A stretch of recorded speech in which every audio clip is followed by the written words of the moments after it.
presentation. Okay, thanks. More along the lines of what support we give you, what funding you need, what your FTEs look like, your demographic, etc. Okay. Keeps you busy. Oh, for sure.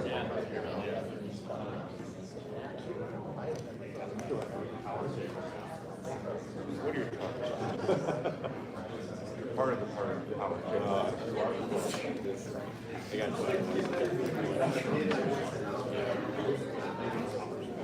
So children is a hit list. I don't always Oh yeah. That was awesome. All right, my one Hello. job to make sure the camera's on is done. I'm out. Hello, everyone. I hope you can all hear me. We are going to get started. Thank you all for coming and joining us for our December Founders Story. If you're unfamiliar with Rev 1, we are the startup studio that helps entrepreneurs and corporations accelerate innovation. Our Founders Story event is an opportunity to have a conversation with entrepreneurs about their story. So I'll go ahead and hand it over to Ryan Helon to introduce our founders today. Thank you, Ashley. Morning, everybody. I'm Ryan Helon, head of investments here at Rev 1. I have the pleasure today to spend some time with Austin Mitchell and Lisa Scott, co-founders of Synota.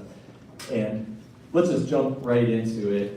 This is a really great pair of founders and an incredibly interesting company. And we see a lot of very interesting companies at Rev 1, given the work that we do.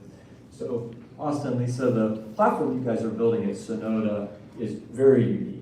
And to get started, why don't you introduce yourselves and tell the audience a little bit about what Synota does and why it is so revolutionary, and really impressed skeptical investors like Rev 1 and some of your other great investors that you brought in your seat around to be compelled to invest. So, Lisa, why don't we start with you? Okay. I'm Lisa Scott. I am co-founder of Synota. I spent the last 15 years in indirect tax. Most of the time working in public accounting or for a utility infrastructure construction company. The unique thing about indirect tax, although it doesn't apply at all to what I'm doing at Synota really, is that it's a transactional tax, so I have a lot of time explaining to operations folks the implications of tax on their margins, working with AR, working with AP on tax implications, educating people. So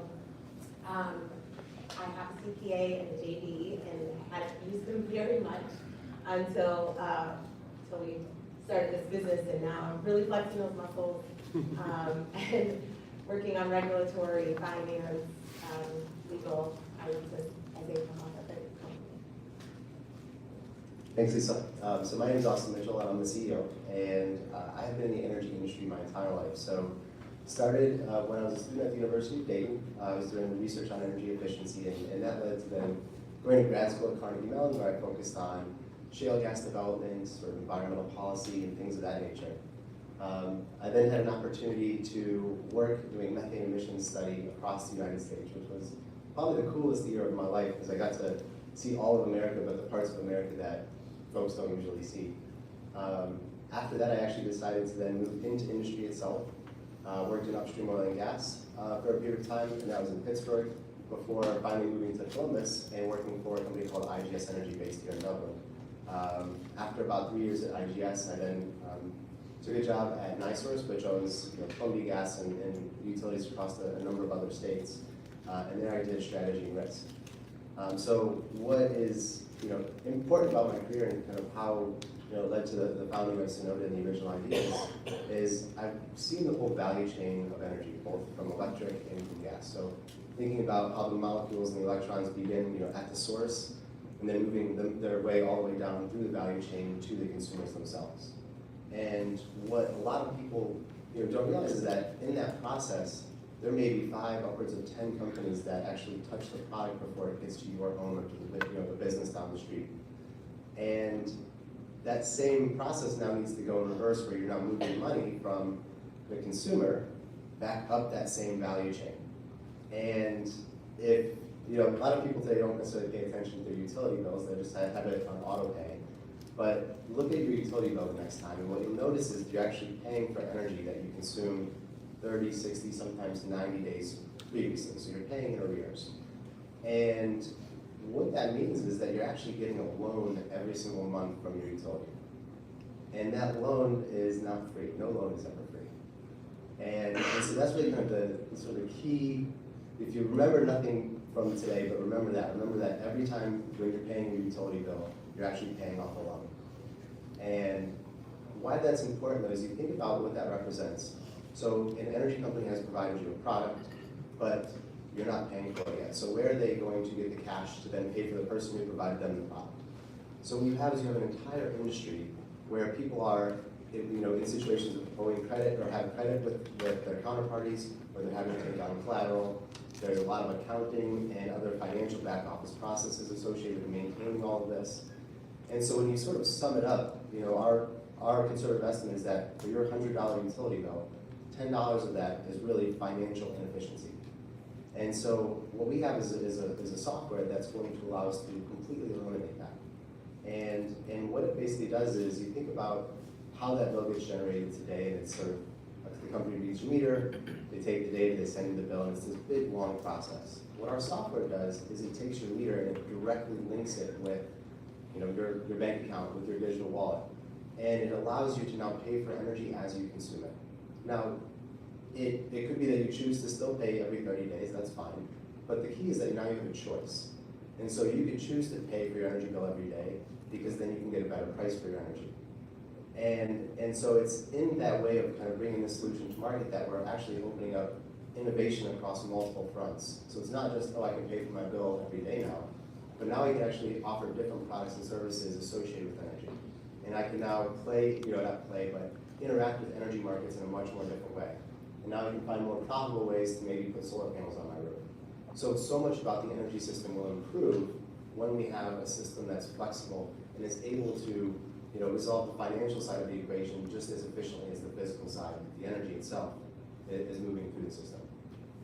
That's great, Austin. That's a great overview of all the stakeholders that are at play in these transactions. So we're really focused on market validation through the customer. So clearly a lot of stakeholders, a lot of different benefits realized by those stakeholders, but who do you think about as being kind of the customer of Synota, kind of at the center of that equation? Yeah, so one really interesting thing about our software, so customers, just the simple answer is going to be energy companies. But I'm going to give expand on that a little bit, because what we're really trying to think about is, so the software we're building is decentralized software. Now, there's a lot to unpack in the term decentralized and what does that mean, but what we're saying is that anybody can use our software to interact with anybody else. They don't necessarily need to sign up with Synota and you know, create the contract with us or anything. They're able to actually just use the software to now interact with counterparties, so whether it's you paying your utility bill or it's two businesses paying each other, they're able to basically both be our customers at the same time. The benefits, the value proposition, who we're taking this to are the energy companies today. But the long sort of arc of things is that this is really an open, decentralized software that anybody can use and you know, gain the same benefits that we're talking about with energy companies. One of our core values is that it's a win-win-win. We're not bringing this solution to one company in the value chain. We're bringing it to all of them because we think that removing that credit risk from the entire value chain benefits everybody. So we're not looking at it like sell it to somebody so that they can save money. Like it's saving money throughout the whole value chain. So everybody in the economy can be a customer and can realize the benefits of paying instantly. Yeah, and so to expand on Lisa's point, you know, when you think about the gas producers, so people, you know, drilling wells in, you know, eastern Ohio, western Pennsylvania today, that largely makes its way here to Columbus. Some of those folks aren't getting paid for 180 days after they produce the gas. So here's an opportunity now when you consume it in your home, they can get paid the same time as the utility, as the transmission company. So the whole value chain is going to benefit from this. And that's partly how we'll end up, you know, our software will sort of expand in use is really through a network effect. Because if one company in the value chain is getting paid right away, the company just upstream of them is going to say, wait a minute, I'd like to get paid more frequently too. Everybody likes better cash flow. So it's sort of a natural adoption from there. That's excellent. And I think you're underscoring kind of the complexity of the stakeholders and status quo versus your vision for how energy billing and management could work in a better future state. So when I first got to know you guys, I thought of you as like, wow, this is really interesting. This is a true kind of decentralized finance play. And that was one aspect of Synota that really kind of caught my attention and kind of got me excited about the potential of the company. Because you talk about the financial aspect and how that's part of how you'll create value for stakeholders kind of across your new vision for how this is going to work. Do you mean like from the back office perspective or? Fee structures of moving money and transactions and how the way you're doing it is Absolutely. significantly better. Absolutely. So one of the unique things is when we created this network of that effect and all of the parties in the value chain are on the network, they can all be paid simultaneously and they'll all be paid based on real-time data.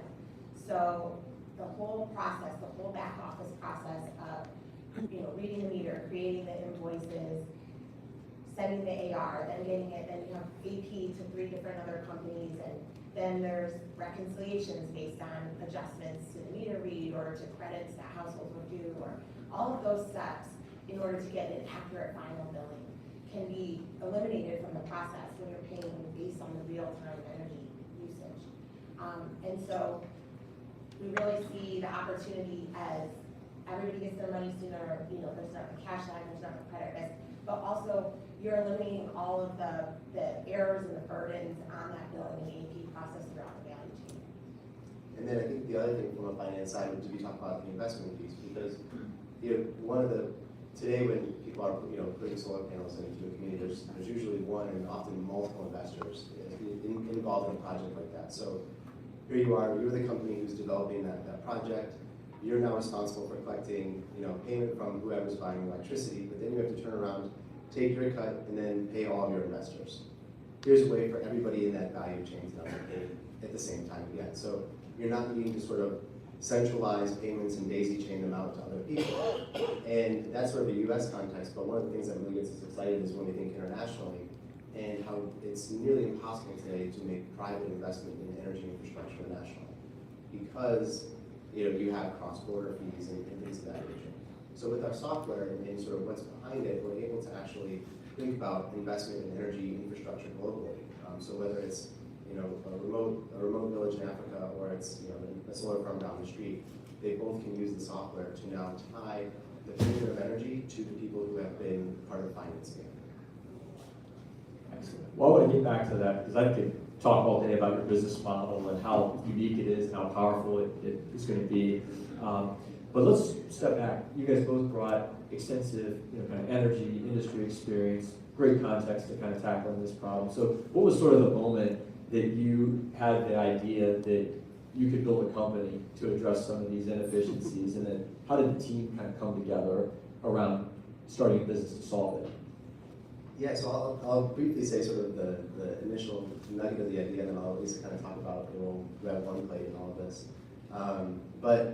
So being in the energy industry my entire life, one of the things that really sort of was a paradigm shift that once I saw it, I couldn't unsee it, had to do with Bitcoin mining. And so Bitcoin mining is really the process of synchronizing the blockchain for Bitcoin and the protocol. And what's really interesting about Bitcoin mining is A, it consumes a lot of energy, but B, the people who are doing Bitcoin mining are moving their operations to where energy is available and cheap and usually in excess. So they're not sort of putting it down the street, in areas where there's a lot of need for energy. They're moving it to where, hey, there's a lot of excess energy in West Texas and places like that.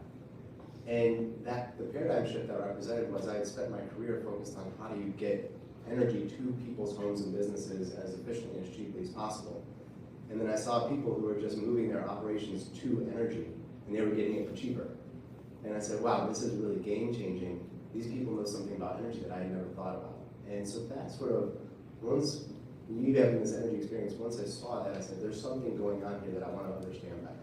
And so that really began a journey of talking with Lisa, talking with Rob, who's here today, and other folks who are part of Synota, who have been in the energy industry, saying, hey, there's something going on here, let's talk about this. And what was interesting in seeing Bitcoin miners who were disrupting everything that I knew about energy and how they approached it, the one thing that wasn't changing was how they were transacting with the people they were buying the energy from still. So they were still transacting using the same methods of wait 30 days, then wait another 30 days to actually have the payment arrive and be reconciled. So that was the only part of the equation that was still staying static. So that was what we knew, and we can change this. But that's not exactly how it started. Because we talked about mining and about how we define energy, right? That was like the initial thing, was how do we connect consumers with producers,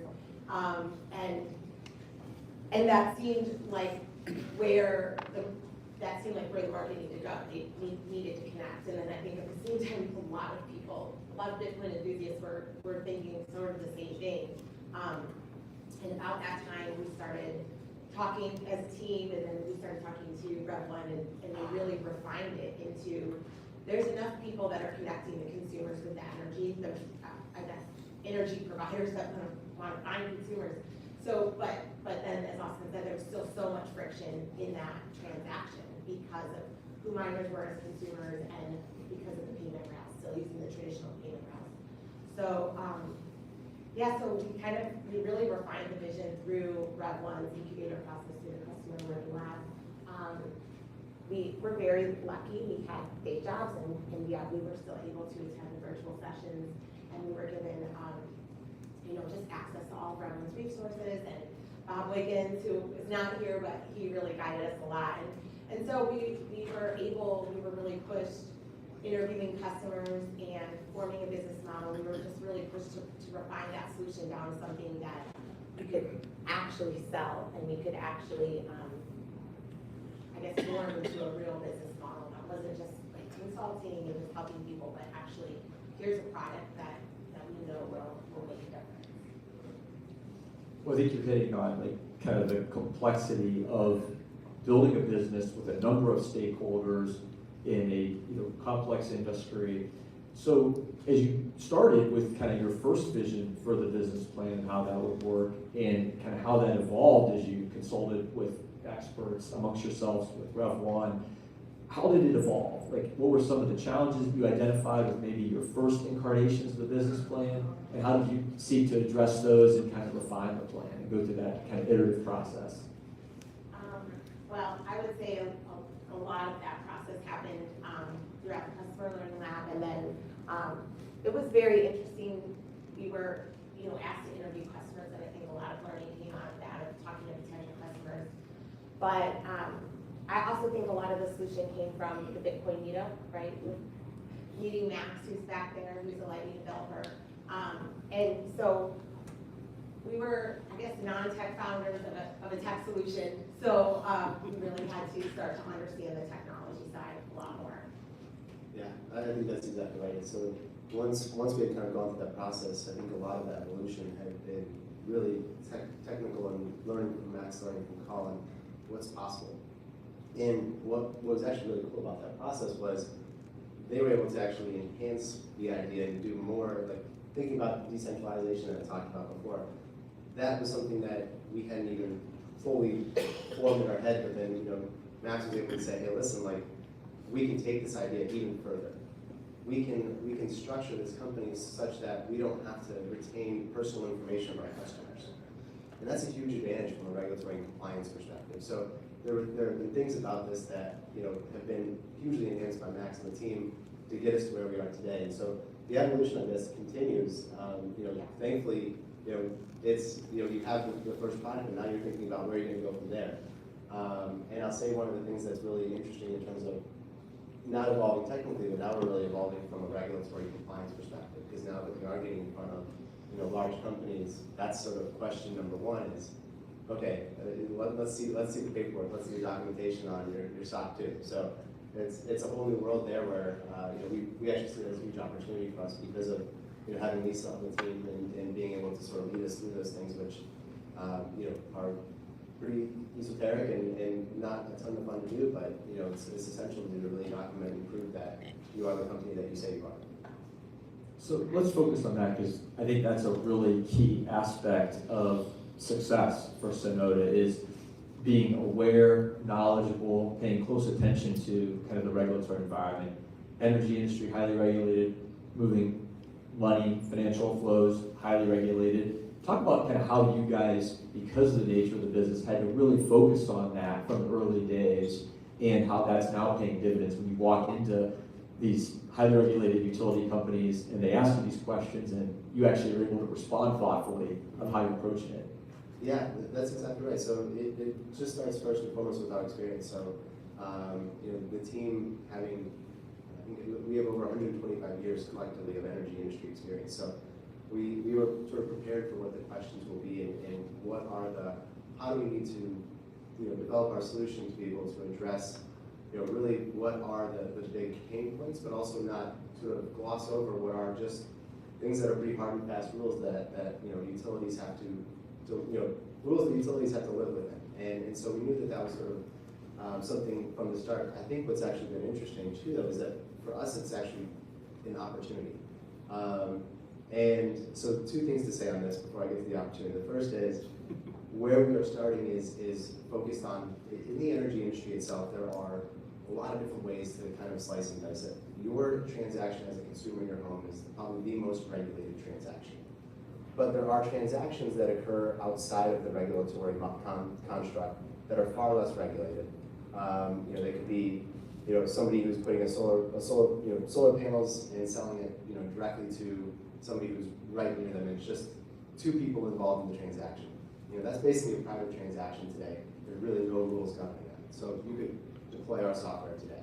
And then there's a full spectrum leading up to you paying your bill. Now, on the you paying your bill side, this most regulated transaction, two real things that sort of emerge there. The first is, in the regulated utility business model, one of the things that they have every incentive to do is to reduce costs to their consumers. And so what we're offering is a product that's going to help them reduce costs to their consumers, and ultimately is going to enhance their profitability, enhance their ability to actually invest their capital into improving infrastructure as opposed to investing it just in billing systems and things of that nature. So it's going to be a good story for them in terms of how are they going to justify why to make this investment, why to make this transition. The other thing that we've talked a lot about and really resonates with the utilities that we've had these conversations with has to do with the distribution of benefits to low-income, no-income people. So today, it would kind of blow your mind. There's a lot of money available to people who don't have money to pay for their energy bills, to make sure that their meters don't get shut off, that they can continue to consume energy during the winter and things like that. But you wouldn't believe the difficulty that is out there to actually get access to those funds. And the reason why it's so difficult is because they're trying to guard against fraud. They don't want people just getting money that's supposed to be for the energy bill, but then it gets spent on something else. So there's a lot of checks into the system. But with our software, we're actually able to facilitate the distribution of those benefits and prove that it was only being used to be for energy. So now we can take what is a very burdensome thing that leaves a lot of money on the table that could be benefiting people, and now we're able to say, no, anybody that deserves these benefits can now get them. And we can prove that they receive those benefits and they were used to pay for energy. So a lot of different ways to sort of approach the challenges that exist in the regulatory space. Please, Lisa. Oh, I was just going to say that, along those lines, though, utilities are going to ask us to be very compliant with all regulations and laws and, SOC 1, SOC 2. So we're doing a lot of learning on that way. I mean, I think one of our first questions, was, are you a money transmitter? So we didn't know. And we had to do a lot of research on that and had to set our business model to frankly not be a money transmitter, because that would not be an efficient way to bring our solution to market. But so there's been a lot of learnings along the way, and we're preparing ourselves that when we are going to make that sales push to utilities and regulated companies, that we have all of our ducks in a row and we can say we're compliant and we're doing everything like above board, following all the regulations. And so that's been an important part of the process as well. Well, I think you guys are hitting on nicely just the amount of work and effort went into understanding that environment and preparing, documenting, executing on implementing, that part of the business. And now you've just raised a really nice seed round. Congratulations. Revel is very excited to be part of that. And but you accomplished a significant amount with the company before you took $1 of investor capital. So talk about how you did that. How did you organize yourselves, your team, the plan, and then execute on that really in the over a year plus leading up to closing on your first financing?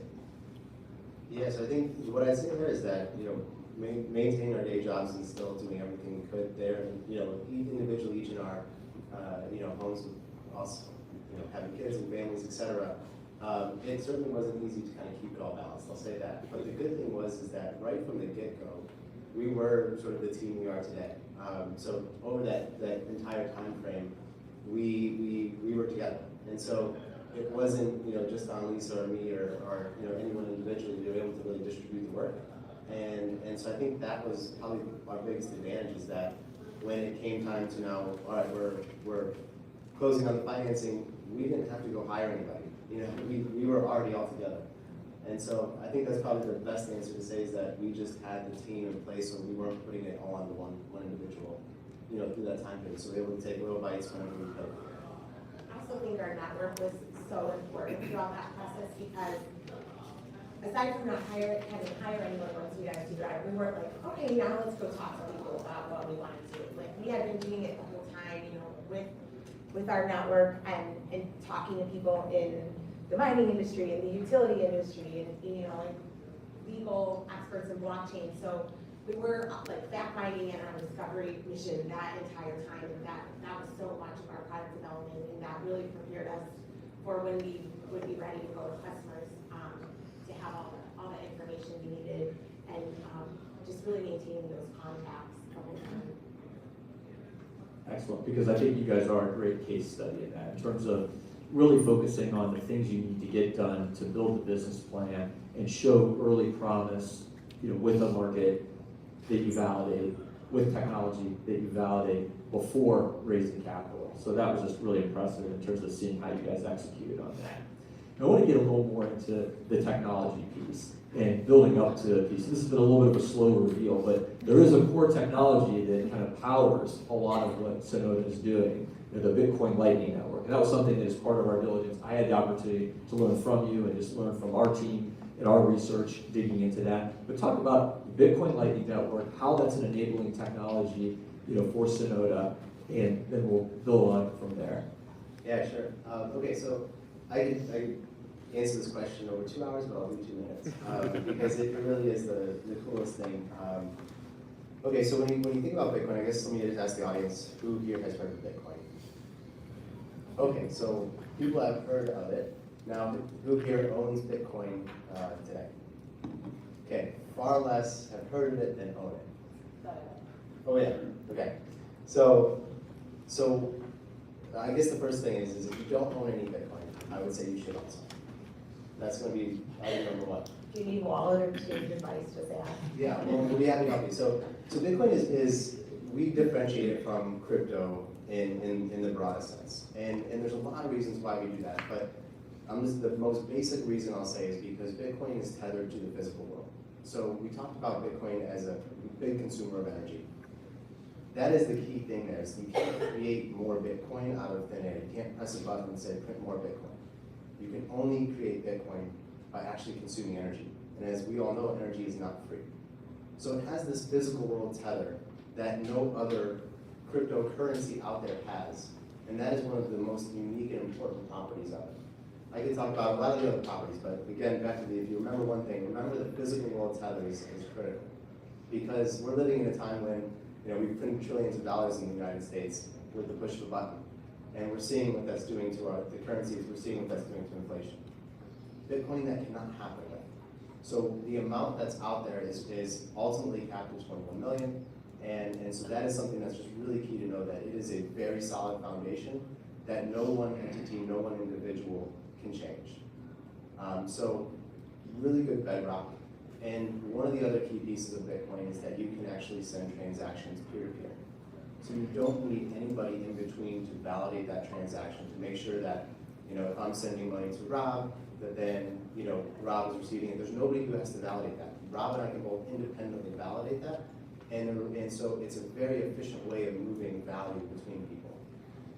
Now, one of the criticisms of Bitcoin, though, is that when I want to send value to Rob over using the Bitcoin protocol, the earliest it can happen is in 10 minutes. Sometimes it may take longer than that, it may even take days based on how much money I'm willing to spend to send that money to Rob. Now, it still is very cheap to actually send the money, but if you're looking for a very efficient, low-cost transaction, it could take more than 10 minutes. So that's one of the issues that people would cite with Bitcoin. Well, hey, this can't replace the dollar or anything else because, or it can't even compete with the dollar because it's slow. So that's where Lightning Network comes in. So Lightning Network is a layer 2 application on top of Bitcoin. So you have all this wonderful properties of Bitcoin, hardest money in the world, and then people have devised technology that sits on top of it, which allows you now to have a link to Bitcoin, but now you can actually move value instantaneously, anywhere in the world, and for very cheap. And so what the Lightning Network represents is a payment network like Visa or MasterCard. So when you swipe your Visa or your MasterCard today, you're relying on a distributed set of computers that are verifying that you have the money in your bank account, you're able to move money between yourself and that merchant that you're buying from, and it's basically a computer process happening. The Lightning Network is very analogous to that, except for it's a fully decentralized network. So when I spend money on the Lightning Network, it moves instantly to the person that I'm transacting with, but I didn't need, again, anybody in the middle to validate that. So here's this network that has sort of the same fundamental properties as Visa and MasterCard, but it's cheaper, it's faster, and the way we're building it is more secure. So you have something that is an order of magnitude or more better than the incumbent payment networks. That's what we're building on top of. Lightning Network is only 5 years old, so it's still very new, but it's the amount of investment and talent moving to this because of what it can accomplish is really incredible. I spent time recently in El Salvador with basically all the core people working on this, and it would blow your mind to see the energy that's happening there because people see an opportunity to completely disrupt the way payments are made today. So that's sort of my pitch for both of those. It is really cool technology. One final thing. What's really neat about the Lightning Network and why we can use it is that it's an open network. So again, Visa, MasterCard, I can't call them on the phone and say, hey, I have an idea. I'd like to write some software that interacts with your network. They'll say, tell us about your idea. Maybe we'll do it ourselves. Like, they're not going to let me do that by myself. But when you're interacting with the Lightning Network, I don't need to ask anybody's permission to do this. We can just write software that uses it. And so that's how we've been able to build the company. Excellent, that's a great overview. I think you hit on just something that I was really attracted to, and that is this alternative payment rail component of the business model and how that works. But crypto, holy crap, scary, volatility, fraud, enabling drug dealers and nefarious people to do nefarious things, and then there's Sam Bankman-Fried. So you guys have expertise, you operate in this world as a key element of the business. How is Synota 180 degrees not a platform like FTX and not subject to the potential? It doesn't have, cryptocurrency exchanges do not have to entail fraud or anything of that sort, but they certainly can, as we're observing now, at a pretty prolific and horrifying scale. But how are you guys tremendously different, and how is Synota trying to make sure its business model isn't vulnerable to some of the risks that we're seeing exposed at a grand scale? Well, we're very different. I can't even count the ways. So FTX was an exchange. They had their own token. And I bet more people are familiar with FTX in this room than even Bitcoin, probably, because it's been in the news so much. But essentially, they just took money and their main collateral was their own token. So when Binance then sold all those tokens, they had no money, right, to pay everyone. And really, it was crypto fraud, but it was actually just fraud on a whole corporate level of no controls internally. There's a lot of ways in which nobody reviewed it. There was no checks on the processes. It's unfortunate the way that crypto is being so associated with that fraud, because I think that was the type of fraud that can happen anywhere. But a few of the top ways in which I would say that Synota is different than FTX. First, because we're not an exchange. And none of our customers will be exposed to all to the volatility of the price of Bitcoin. because we're using Bitcoin as a medium of exchange, so it's the payment rails. You can pay for your energy in USD and the suppliers can receive USD, but the reason why it's so effective is because it's moving on the Bitcoin payment rails, essentially. So that's one way we're different. Bitcoin is one way we're different. We're not utilizing all the other blockchains or any other crypto or tokens. We're sticking specifically to the Bitcoin blockchain because of its tethered to energy and the Lightning Network. We're not an exchange, so there will be no selling Bitcoin to anyone for cash. And like I said, it's the medium of exchange. So the price volatility, I mean, the contracts are all going to be priced in USD today. I mean, maybe our long-term vision is that energy is priced in Bitcoin. That would be very exciting. But short-term, contracts are priced in USD. All the parties can send and receive USD. It just moves along the blockchain. And like we discussed before, we are very different than FTX because we are compliance first. There's no expense reports submitted via emoji, so we'll be on top of all of those things. That's right. Great. Thank you. I wonder if the audience might have more questions on it, just because it is such a prolific thing that's playing out right now. So I want to come back to kind of the team piece, and you all brought incredible depth and breadth of energy experience and regulatory and compliance and accounting and legal experience to the founding team. But you did mention that you are fundamentally non-technical founders in terms of platform development. So we work with entrepreneurs that are in similar contexts. So how did you identify and bring onto the team the technical talent you needed to build out the Synota platform? Yeah, I love that question because it gives me a chance to shout some more praise over to Max's waves in the back of the room. So here we are. We've figured out we've got this problem we want to solve, and we're fans of Bitcoin and understand what it does, but don't understand the technology very well and how to do any development work. And this is really where sort of the whole community around this technology really is pretty amazing, because they're actually wearing the pin right now. There's a Columbus meetup that occurs bi-weekly, and it's enthusiasts, it's developers, it's people from all walks of life who come together and sort of have this one common thing, which is they see the opportunities associated with Bitcoin, what it can mean for the future of society. And so, we get together, we talk about stuff. It's a great group, and it was at the end of one of those meetings. We're talking to Max, who I knew was a developer at the time, and saying, "Hey, this is the problem we're trying to solve." And it was without hesitation, he just said, "Hey, we can solve this." And he's like, "I know how to do this." And so that really was really the beginning of it, and how we started to take this problem and now start to apply the technical solution to it. And so from there, we had, this is really one of the neat things about the way that everything in this space is moving, is there's a lot of open source technology involved. And so we weren't having to sort of build from the ground up. We just really had to put our own incremental piece on top of work that people had already done. And so we were able to pretty quickly stand up. When I say we, I mean Max, was able to pretty quickly stand up the ability for us to then have on my phone, hey, here's an energy bill being paid every 15 minutes instead of every 30 days. And so we could show that, here's the output of that.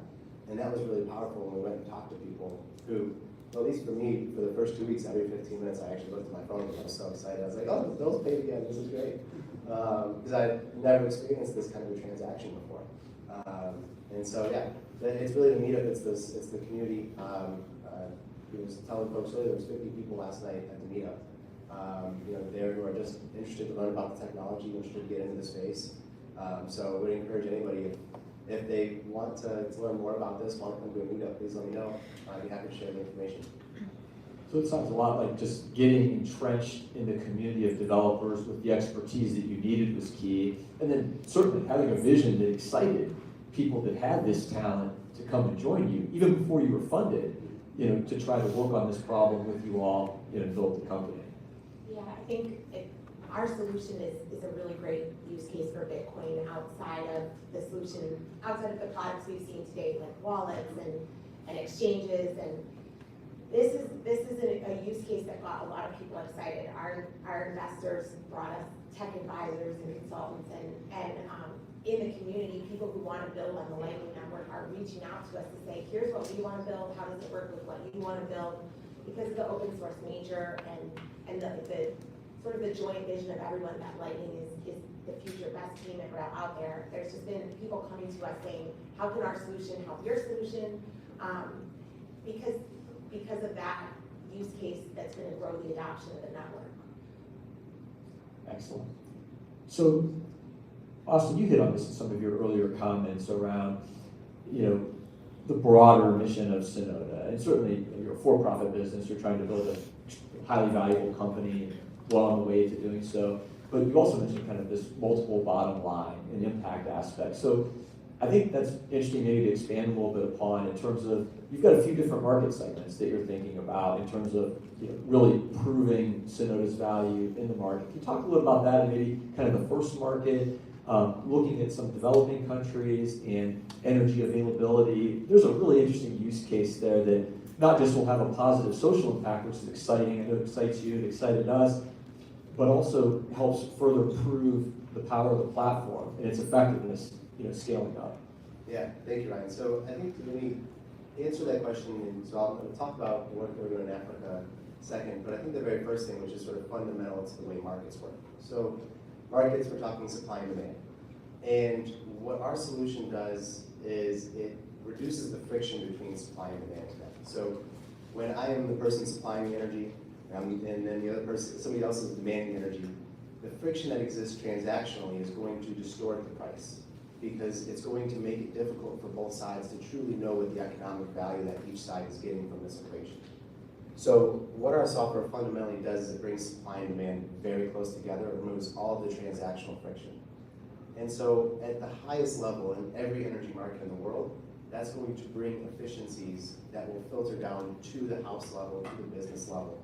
So you can start to get away from everybody in the state of Ohio who is connected to AEP pays the same price if you're a business or if you're a home. Now you can start to say, well, actually, people in this area are more expensive to serve. They should, be charged more money versus people in another area that could be charged less.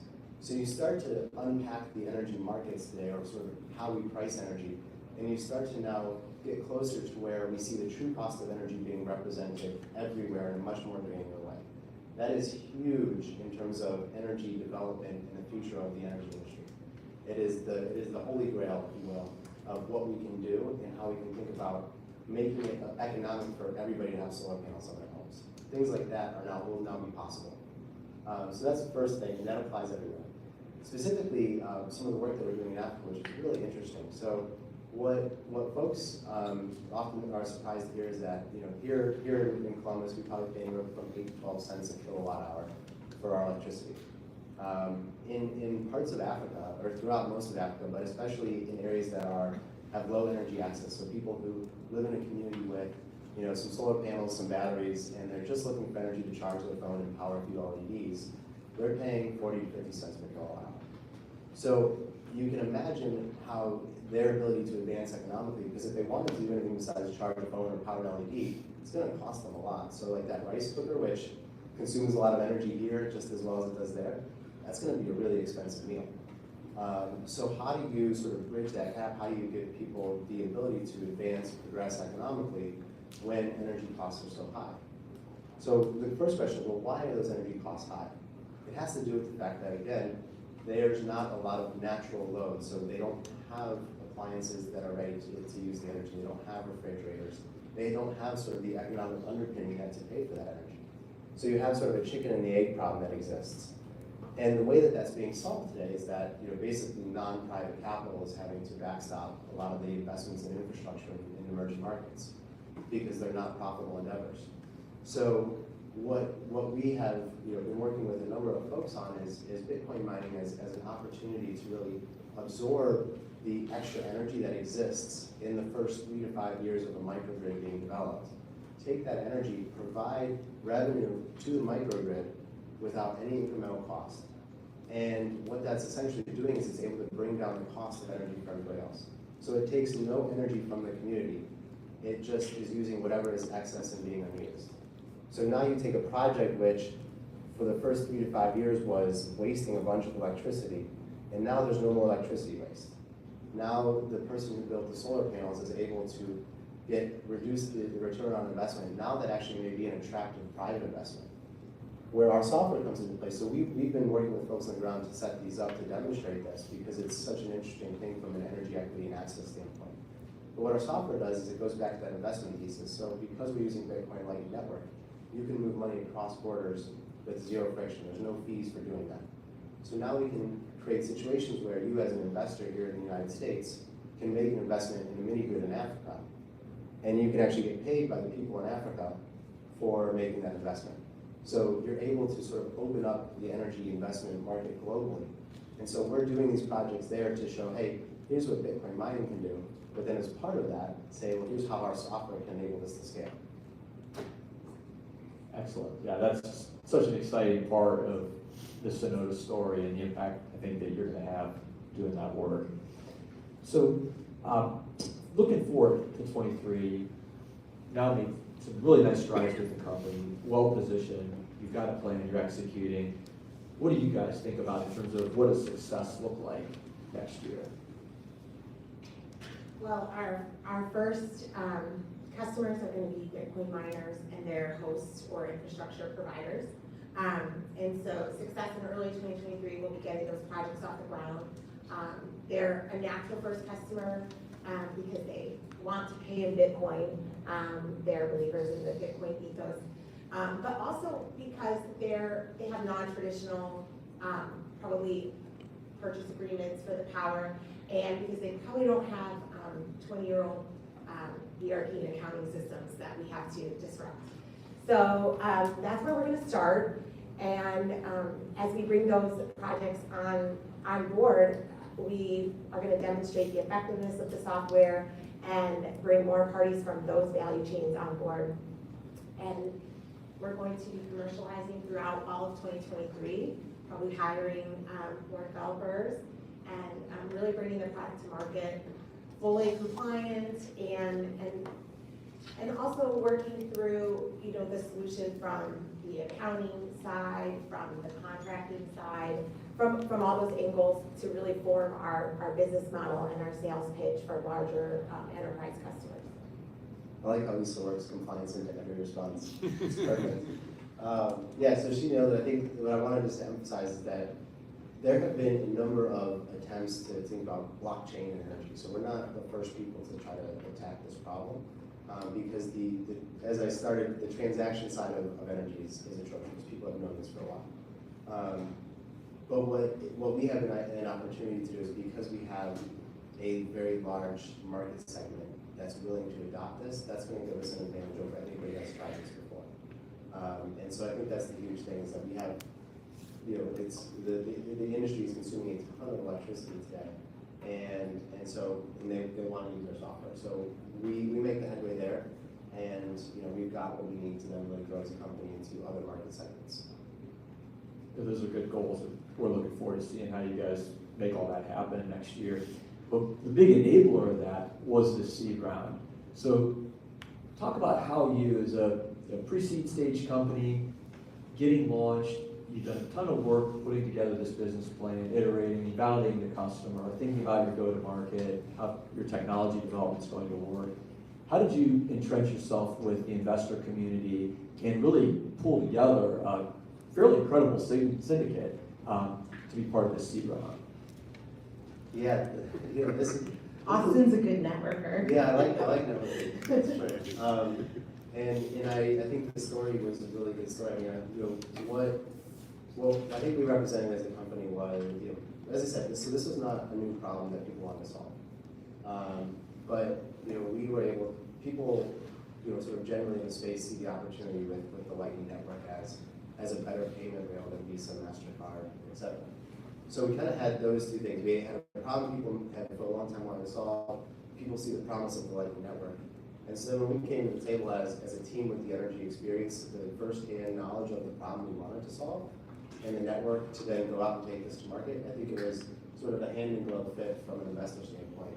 So being a first-time founder, going through this, the way we had, I think a lot of people sort of forewarned us to, hey, you're gonna, a lot of bumps and bruises along the way. This is not going to be a pretty process. It's also, the price of Bitcoin was down, so it's technically a bear market. So hey, good luck fundraising. It was actually pretty smooth. We found some great people who, as I said, hand in glove fit, where we were able to, I think quickly get folks excited about what we were doing, when we wanted to do it, how we wanted to do it.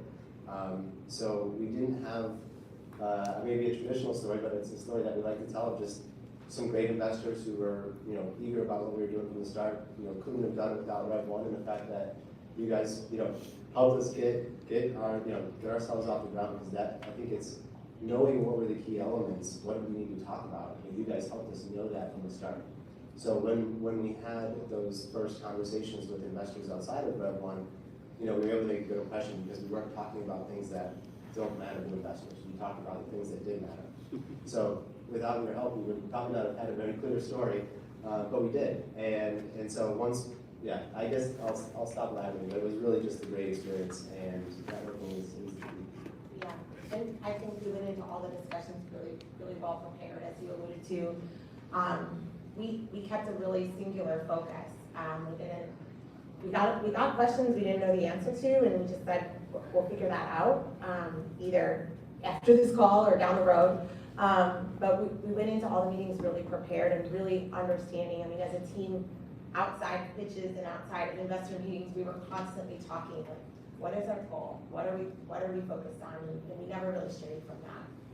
And that was really key, because then people can't throw you off with questions that are kind of out of left field. So. Oh, that's great. I think,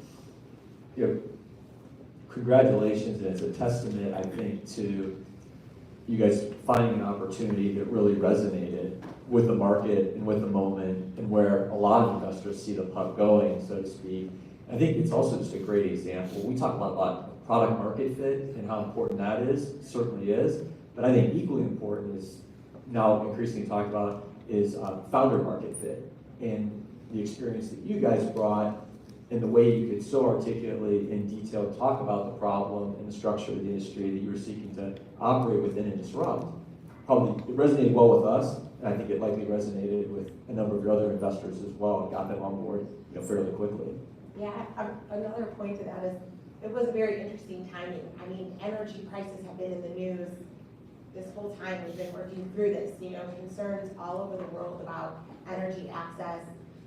And then also, like, just crypto being in the news is just, even if people aren't sure they're a fan of it, they still want to learn more about it. So I do think we were blessed with really good timing, in that we were bringing this to people who were very concerned about the issues that we were solving. I mean, margins, access, not being exposed to crypto volatility, in the price. So that also helps. What is powerful, is compelling, is the value proposition, and what you were seeking to build was 6 months ago. Now, based on some dynamics, it ostensibly was even more valuable, relevant, interesting, perhaps even like a contrarian play, leveraging the growth of potential of cryptocurrency, but in a really valid, real world kind of use case. So, wrapping up here, a couple more questions from me, then we'll open it up to the audience. But we always like to ask our founders, so what's the biggest lesson learned so far? You guys are still quite early on the journey, but have accomplished quite a bit, traveled a lot of the entrepreneur's path, at least in terms of getting set up and launched. So what's been the biggest lesson learned so far? Yeah, so this is probably, my lesson is, there's been a lot of learning lessons. I guess going through this for the first time, there has not been a moment where it's not something new that you're having to learn. So I think it's just really staying open-minded through this process, letting people know where you're at. Like, there's no harm in telling people that, hey, I've not done this before, so I'd like to understand what we're trying to accomplish, just being sort of open to that. But then you also have to balance it, because some people may look at that and then try to take advantage of the situation, that, oh, this guy's rookie, they don't know what they're doing. So at the same time, in order to be open, you also have to really know your position well, know what you're doing, and be very convicted. Because if at any point, sort of, I thought what we were doing wasn't valuable, people may have tried to lowball us on offers and things of that nature. So it helps to sort of be open, but also know where you stand.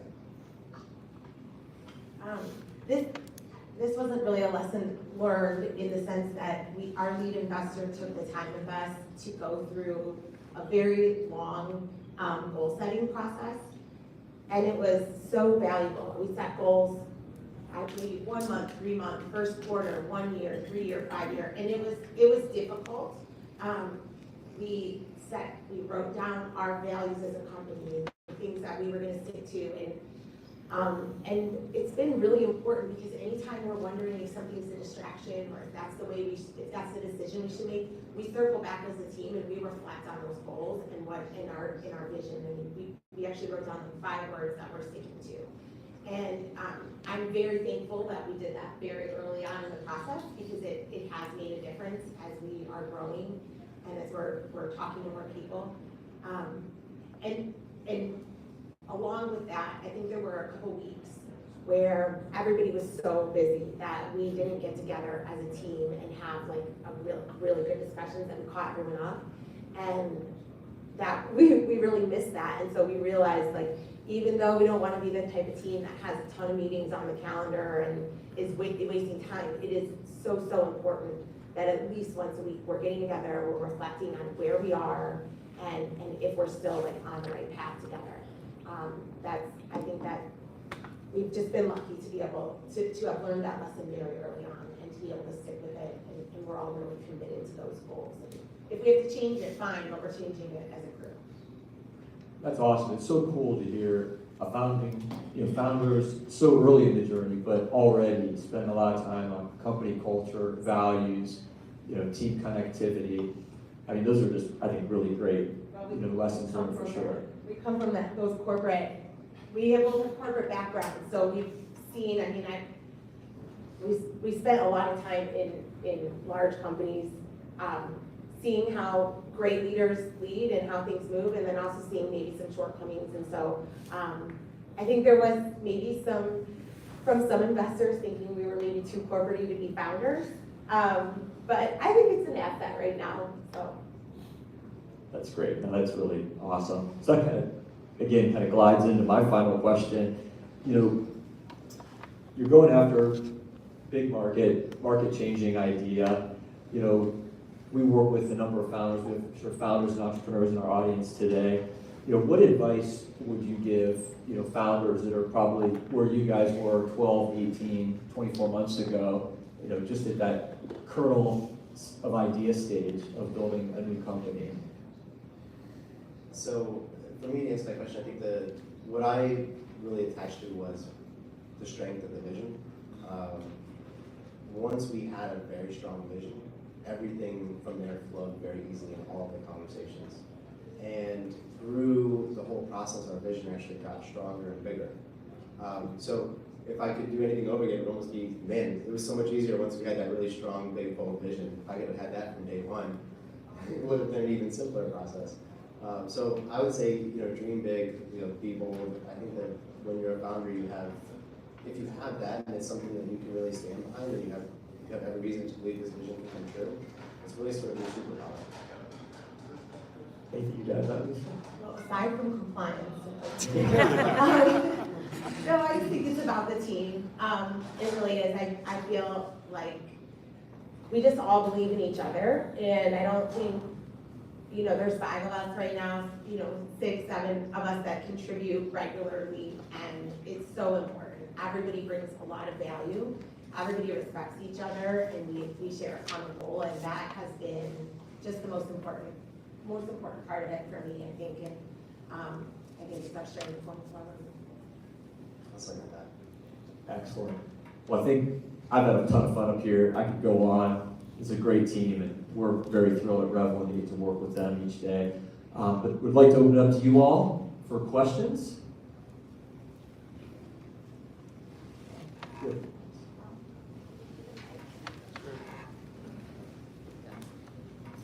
Hi, what concerns are there with creating a payment platform with a volatile medium like Bitcoin? And how do you guys address that? Is exchange rate risk a big issue? No issue at all.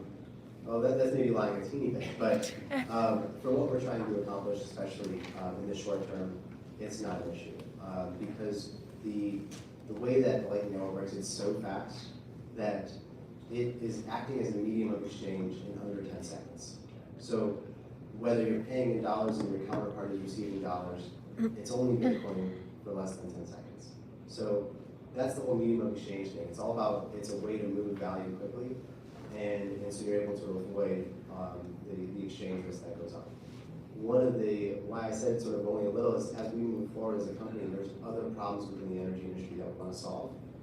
And part of those solutions are going to be really innovative ways of managing exchange risk. And so I'm actually excited for when that will occur. So not an issue today, but down the road it'll be actually a fun issue to solve to bring better solutions to the energy industry. Thank you. Great to meet all you guys. Thank you for taking the time. One question I had is about the monetization model you guys are looking to go after. So obviously you mentioned a ton of benefits that you're going to accrue to different stakeholders in the industry, but how are you planning on making money, and what does that look like in the long term? Yeah, so I think the way to think about us is kind of a traditional SaaS business. So we are providing software. Part of the way that you build a decentralized software, so again, kind of going back to where we're not going to have a traditional contract with our customers, it's going to be different. But where the way that the information, as the software is actually doing its function, it's able to keep tally on, well, how much is the software being utilized? And so in that way, we can then send back to the customer a bill for how much they utilize the software. And then they can pay us through the Lightning Network, and we'll receive those funds instantly. But again, we can get that, and from a compliance standpoint, today we only need to know what state they're in. And so we can do all that by just knowing what state they're in.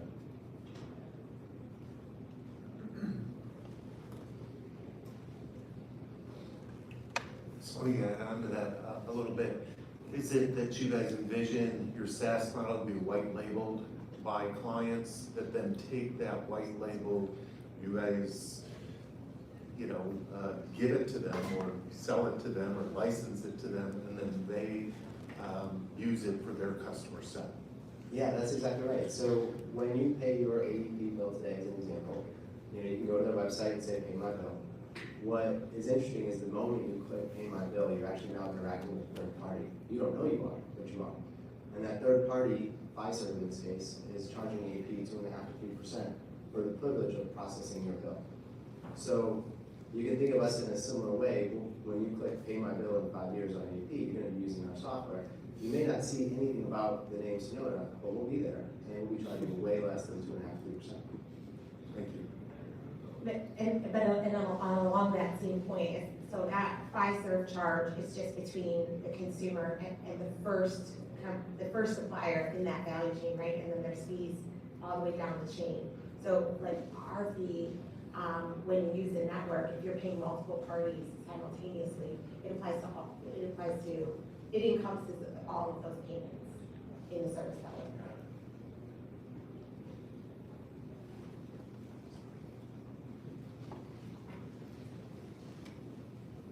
Do you guys see this as a solution for other industries outside? I know energy is your guys' main focus and what you guys are comfortable with, but do you guys see this as a solution for other industries?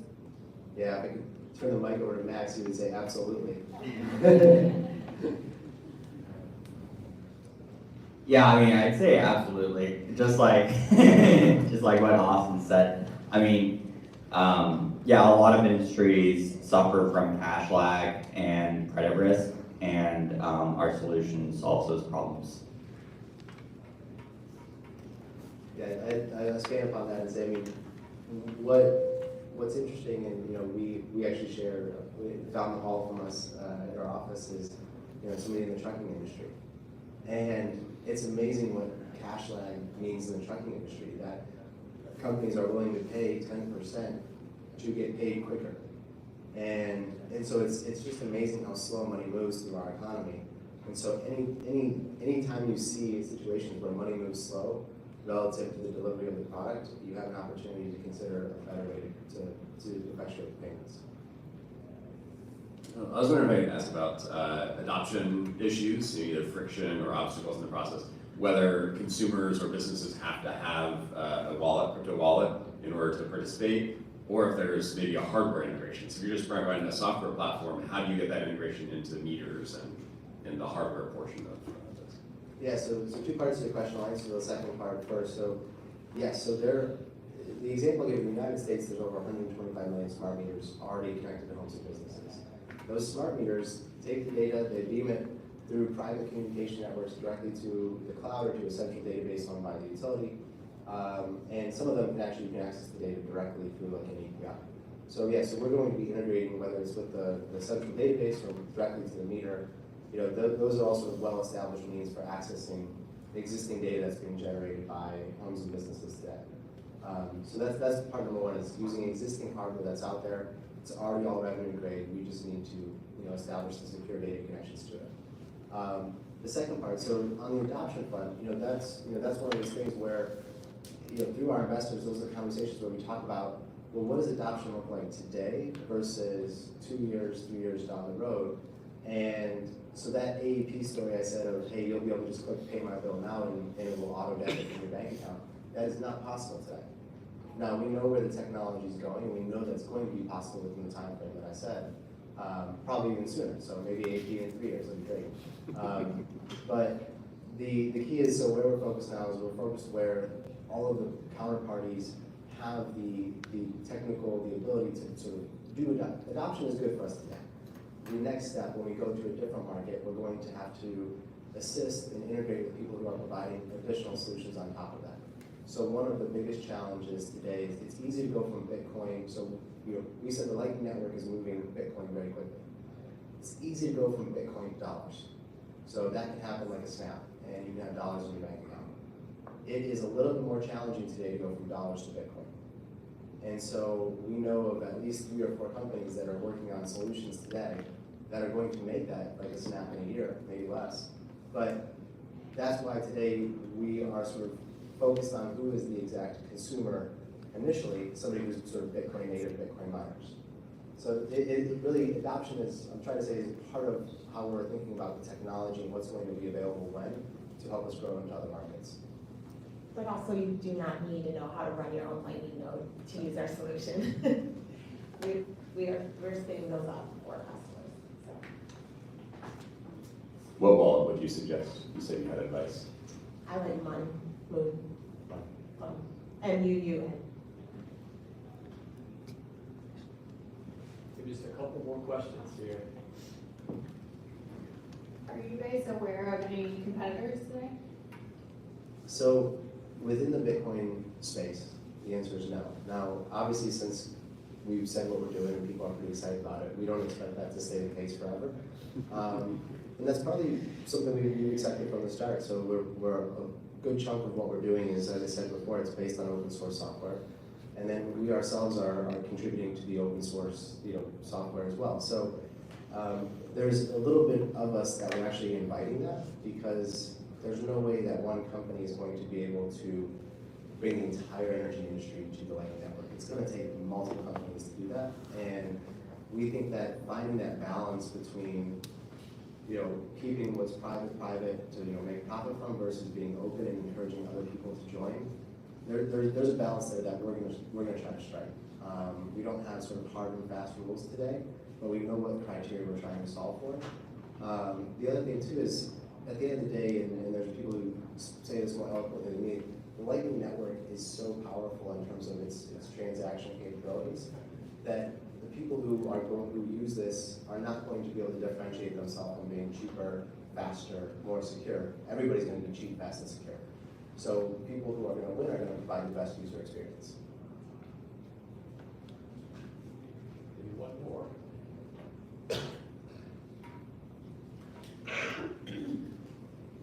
One question I have for you guys is, it seems like you're making it way more efficient, obviously, to move this money and handle these assets. Is if you're making it open source, it makes a lot of sense in my head to do a lot of stuff with battery tech and in storage, because then you can actually have, because I think one of the main reasons why it's so cheap for certain areas to have that energy is because it's available, right? Like, it's there. But the problem is when it's not there, when solar energy isn't as abundant, it's not usable. So I'm just curious if you guys are looking at, if you open source it, partnering with companies that specialize in storing energy and stuff like that.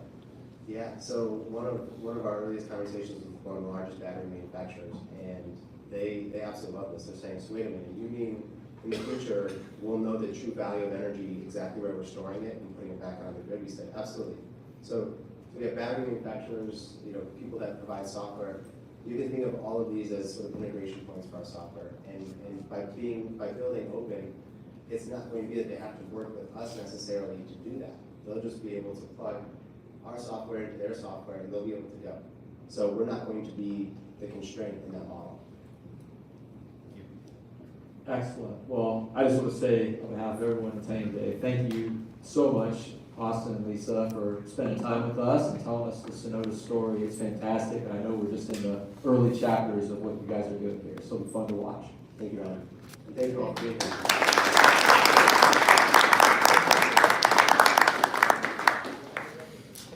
Thank you all for joining, and we hope you have a happy new year, and you come back and join us for our next founder story, which will be in February of 2023. So thank you, have a great day. Grab some pastries or a breakfast sandwich on your way out.